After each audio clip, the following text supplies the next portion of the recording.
देश जिसकी विरासत सिर्फ इतिहास की किताबों में नहीं बल्कि हमारे संस्कारों, हमारी मिट्टी और हमारे किलों की दीवारों में आज भी जिंदा है। ये वो धरती है जहाँ हर पत्थर कोई कहानी कहता है, हर किला, हर इमारत एक गाथा है वीरता की, आत्मसम्मान की और संस्कृति की।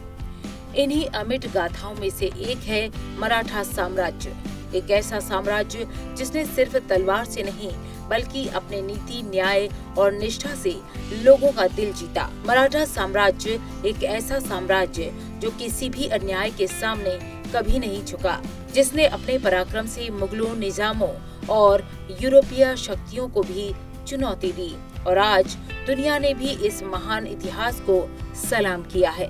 भारत के मराठा सैन्य परिदृश्य को यूनेस्को की विश्व धरोहर सूची में शामिल किया गया है। You have the floor for a brief 2-minute statement. Thank you. Thank you, Mr. Chair. India thanks the World Heritage Committee and the advisory bodies on the inscription of the Maratha military landscapes of India on the World Heritage List under Agenda Item 8B.16. This is a historic day, not only for India, but especially for the Marathi people all over the world. The rich cultural heritage of the Marathas has been honored by the recognition of its outstanding universal value by the international community. The Maratha military landscapes represent a unique fusion of military innovation, ecological adaptation, and architectural excellence shaped by the rugged landscapes of the inimitable spirit of the Maratha polity. We dedicate this inscription to the wisdom of Chhatrapati Shivaji Maharaj, whose legacy lives on through these military landscapes and the work of the Marathas for the well-being of the people. The permanent delegation of India to UNESCO thanks Honorable Prime Minister of India, Shri Narendra Modi, State Chief Minister, Shri Devendra Fadnavis, State Culture Minister, Shri Ashish Shellar, and the Union Culture Minister, Shri Gajendra Singh Shekhawat, officers of the Archaeological Survey of India, Ministry of External Affairs, and the Government of the State of Maharashtra. इस सूची में शामिल है भारत के 12 ऐतिहासिक किले, जिनमें महाराष्ट्र के रायगढ़, प्रतापगढ़, शिवनेरी, लोहगढ़, पन्हाला, विजयदुर्ग, सिंधुदुर्ग और तमिलनाडु का जिंजी किला भी शामिल है। ये सिर्फ पत्थर के किले नहीं हैं, ये उस दौर की गाथाएं हैं जब छत्रपति शिवाजी महाराज के नेतृत्व में मराठों ने अपने पराक्रम से नया इतिहास रचा। हर किला मराठा सैन्य शक्ति, प्रशासनिक कुशलता और जन कल्याण की भावना का प्रतीक है। तो आइए हम मिलकर नमन करें उन वीरों को जिन्होंने भारत के इतिहास को स्वर्ण अक्षरों में लिखा। यही है मराठा साम्राज्य की गूंज, जो आज भी हमारे दिलों में जीवित है। इस ऐतिहासिक उपलब्धि पर प्रधानमंत्री नरेंद्र मोदी ने गहरा गर्व और खुशी जाहिर की है। प्रधानमंत्री ने कहा कि इस धरोहर में शामिल 12 भव्य किले मराठा साम्राज्य की महानता और शक्ति को दर्शाते हैं। प्रधानमंत्री ने मराठा साम्राज्य के महत्व पर कहा कि जब हम गौरवशाली मराठा साम्राज्य की बात करते हैं तो हम इसे सुशासन, सैन्य शक्ति, सांस्कृतिक गौरव और सामाजिक कल्याण पर जोर के साथ जोड़ते हैं। ये महान शासक हमें किसी भी अन्याय के आगे झुकने से मना करने के लिए प्रेरित करते हैं। उन्होंने नागरिकों से मराठा साम्राज्य के समृद्ध इतिहास के बारे में जानने के लिए इन किलों का भ्रमण करने का आग्रह किया।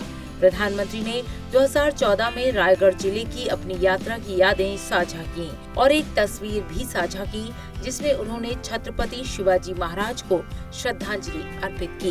प्रधानमंत्री ने यूनेस्को की एक पोस्ट के जवाब में कहा कि हर भारतीय इस सम्मान से उत्साहित है। मराठा सैन्य भूदृश्य को सांस्कृतिक मानदंडों की श्रेणी में नामांकित किया गया है। इस कैटेगरी में जिन्हें शामिल किया गया है उसका आधार है एक सांस्कृतिक परंपरा या सभ्यता के लिए एक अद्वितीय या कम से कम असाधारण साक्ष्य होना, जो जीवित है या जो गायब हो गई है। एक प्रकार की इमारत, वास्तुशिल्प या तकनीकी समूह या परिदृश्य का उत्कृष्ट उदाहरण होना जो मानव इतिहास में महत्वपूर्ण चरण को दर्शाता है और घटनाओं या जीवित परंपराओं के साथ विचारों या विश्वासों के साथ उत्कृष्ट सार्वभौमिक महत्व के कलात्मक और साहित्यिक कार्यों के साथ सीधे या मूर्त रूप से जुड़ा होना। महाराष्ट्र में 390 से अधिक किले और दुर्ग हैं। मराठा शासकों के 12 किलों को भारत के मराठा सैन्य परिदृश्य के तहत चुना गया है। इसमें पहाड़, पठार और तटीय किले शामिल हैं। इन दुर्गों का चयन केवल स्थापत्य सौंदर्य के आधार पर नहीं, बल्कि उनके भौगोलिक वितरण, सैन्य रणनीति और पर्यावरण संवेदनशीलता को ध्यान में रखते हुए किया गया है। ये किले सह्याद्री की पर्वत श्रृंखलाओं पर स्थित हैं, जहां न केवल दुर्ग रचना की जटिलता दिखाई देती है, बल्कि उस समय के युद्ध कौशल, जल प्रबंधन और सामरिक दूरदर्शिता का भी परिचय मिलता है। इस नामांकन से भारत को सांस्कृतिक पर्यटन को बढ़ावा देने, स्थानीय समुदायों के लिए रोजगार के अवसर विकसित करने और अपनी विरासत के संरक्षण के लिए अंतर्राष्ट्रीय सहायता प्राप्त करने का अवसर मिलेगा। ये उन ग्रामीण और दूरस्थ क्षेत्रों को विश्व मानचित्र पर लाएगा जो अब तक पर्यटन के मुख्य धारा से बाहर रहे हैं।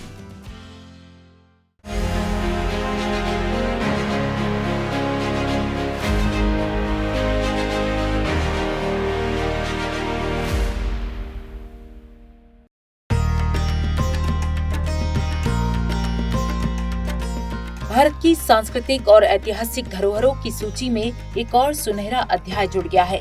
मराठा सैन्य परिदृश्य को यूनेस्को की विश्व धरोहर सूची में शामिल किया गया है। ये न सिर्फ महाराष्ट्र बल्कि पूरे भारत के लिए गर्व की बात है। इस मान्यता से सिर्फ हमारी विरासत को सम्मान नहीं मिला, बल्कि ये मध्यकालीन सैन्य इतिहास, स्थापत्य कला और क्षेत्रीय प्रतिरोध की रणनीतियों को भी अंतर्राष्ट्रीय मंच पर पहचान मिली है, जिन्होंने भारत की मिट्टी को बार बार बाहरी हमलों से बचाया। ये किले रायगढ़, प्रतापगढ़, शिवनेरी, पन्हाला, सिंधुदुर्ग और अन्य शामिल हैं। ये सिर्फ पत्थरों की दीवारें नहीं हैं, बल्कि ये उस दौर की गूंज है जब भारत ने साहस, नीति और आत्मसम्मान की मिसालें पेश की थीं। आज ये उपलब्धि न केवल इतिहास को याद करने का मौका है, बल्कि आने वाली पीढ़ियों को उस विरासत से जोड़ने का भी अवसर है, जो हमें कभी भी अन्याय के आगे न झुकने की प्रेरणा देता है। यूनेस्को की बहरीन में हुई विश्व धरोहर समिति की बैठक में मराठा सैन्य परिदृश्य को सांस्कृतिक परिदृश्य की श्रेणी में मान्यता मिली। दुर्गों को मराठा सैन्य परिदृश्य नाम दिया गया है। ये शब्द केवल किलों को नहीं, बल्कि उनके आसपास की भौगोलिक और सामरिक बनावट, जैसे पर्वत, घाटियां, प्राकृतिक मोर्चाबंदी, जल स्रोत और संचार मार्गों को भी समाहित करता है। भारत में सबसे पहली बार महाराष्ट्र की एलोरा की गुफाओं को विश्व विरासत स्थल में शामिल किया गया था। एलोरा की गुफाएं महाराष्ट्र में स्थित हैं। आगरा के लाल किले को विश्व विरासत 1983 में घोषित किया गया। महाराष्ट्र में स्थित अजंता की गुफाओं को 1983 में विश्व विरासत बनाया गया। उत्तर प्रदेश के ताजमहल को भी 1983 में विश्व धरोहर घोषित किया गया। वहीं तमिलनाडु के महाबलीपुरम स्मारक को 1984 में विश्व धरोहर घोषित किया गया। ओडिशा के कोणार्क में सूर्य मंदिर को 1984 में यूनेस्को ने धरोहर घोषित किया। 1985 में काजीरंगा राष्ट्रीय उद्यान असम को विश्व विरासत बनाया गया। राजस्थान में स्थित केवलादेव राष्ट्रीय उद्यान को 1985 में विश्व विरासत घोषित किया गया। 1985 में असम के मानस वन्य जीव अभयारण्य को धरोहर घोषित किया गया। मध्य प्रदेश के खजुराहो स्मारकों के समूह को 1986 में विश्व धरोहर बनाया गया। उत्तर प्रदेश के फतेहपुर सीकरी को 1986 में धरोहर निर्धारित किया। कर्नाटक के हम्पी शहर में स्थित स्मारकों को 1986 में भारतीय धरोहरों की लिस्ट में शामिल किया गया। गोवा के चर्च और कॉन्वेंट को 1986 में धरोहरों की सूची में जगह दी गई। 1987 में कर्नाटक के ही पत्तदल के स्मारकों के समूह को यूनेस्को ने विश्व धरोहर बनाया।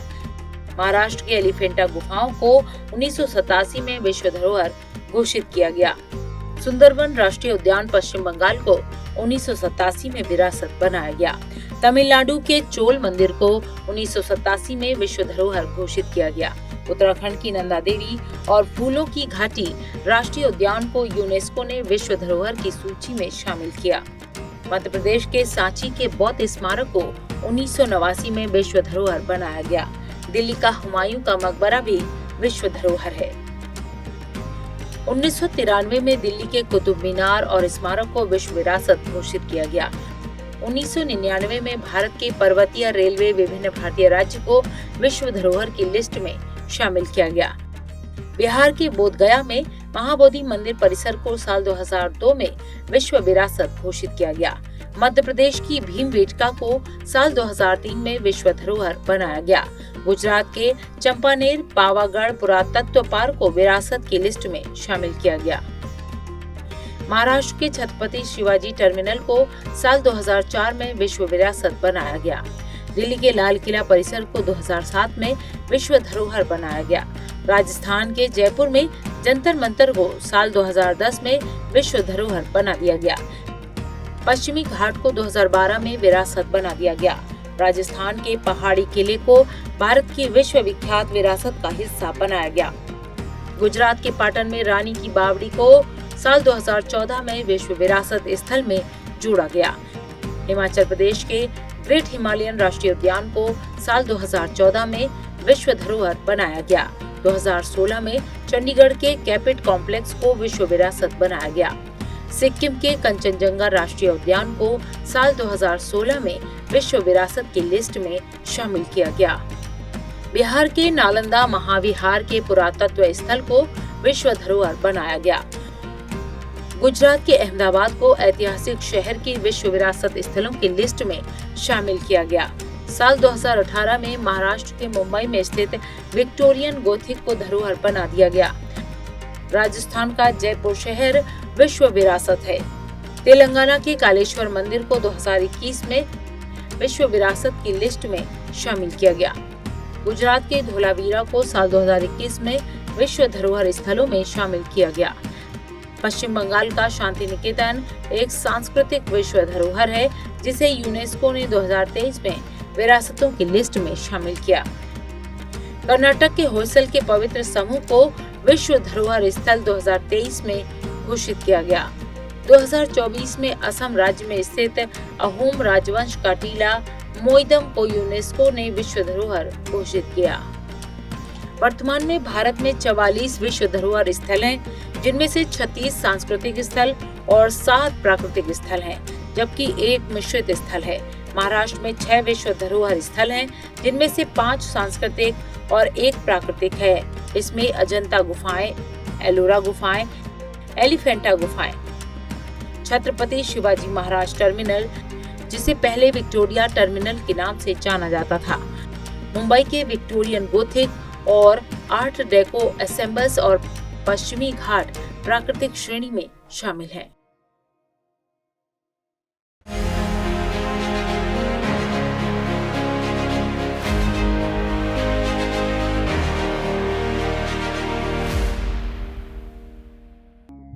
हमारी विरासत हमारी शान है, हमारी पहचान है।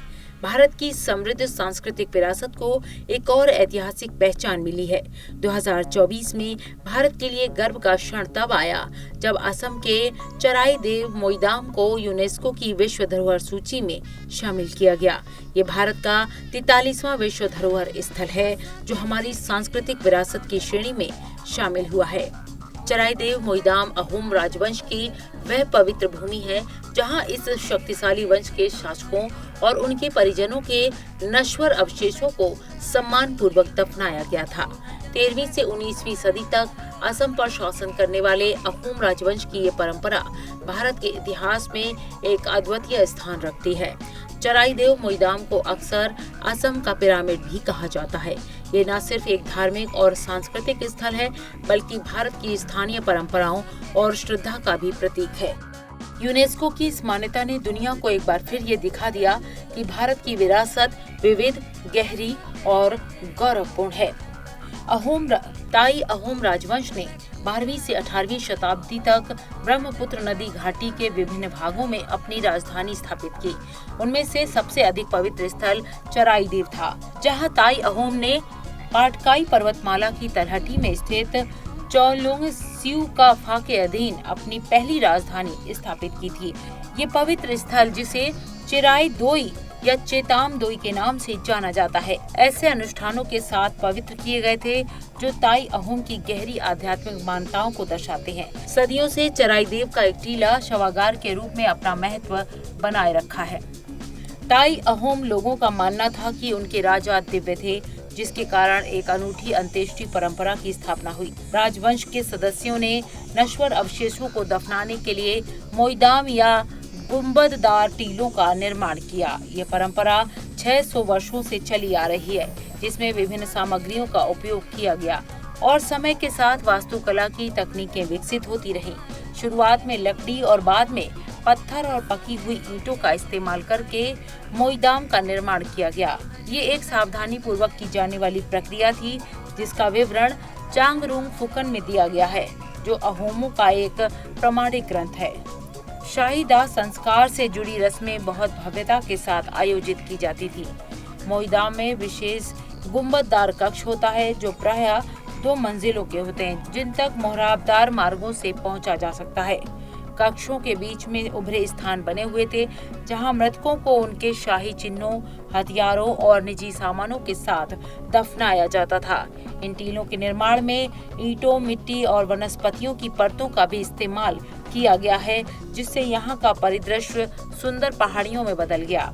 चराई देव के मोइदाम की तुलना प्राचीन चीन के शाही मकबरों और मिस्र के फिरौन के पिरामिडों से की जा सकती है, जो स्मारकीय वास्तुकला के माध्यम से शाही वंश को सम्मानित करने और संरक्षित करने के सार्वभौमिक विषयों को दर्शाता है। गौरवशाली मराठा साम्राज्य को इस लिस्ट में शामिल करने से कुल 44 विश्व धरोहर स्थलों के साथ भारत अब विश्व स्तर पर 6ठे स्थान और एशिया प्रशांत क्षेत्र में दूसरे स्थान पर है, जो सांस्कृतिक गहराई और प्राकृतिक सुंदरता को प्रदर्शित करता है, जो वैश्विक विरासत मानचित्र पर इसके ऐतिहासिक महत्व को दर्शाता है।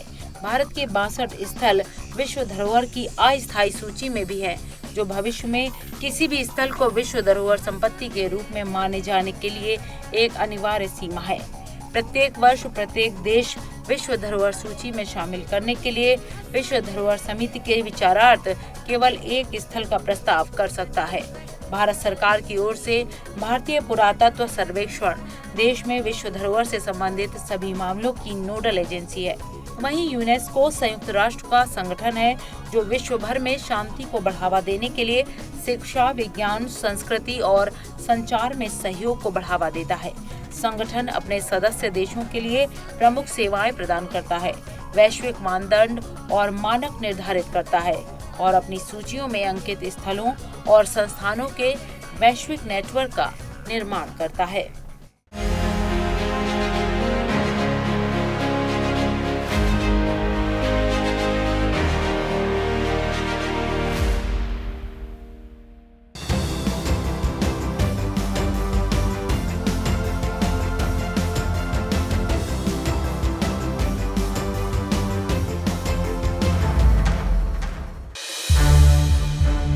संसद टीवी के और भी प्रोग्राम्स देखने के लिए सब्सक्राइब करें हमारा YouTube चैनल और हाँ, इन्हें लाइक और शेयर करना ना भूलें।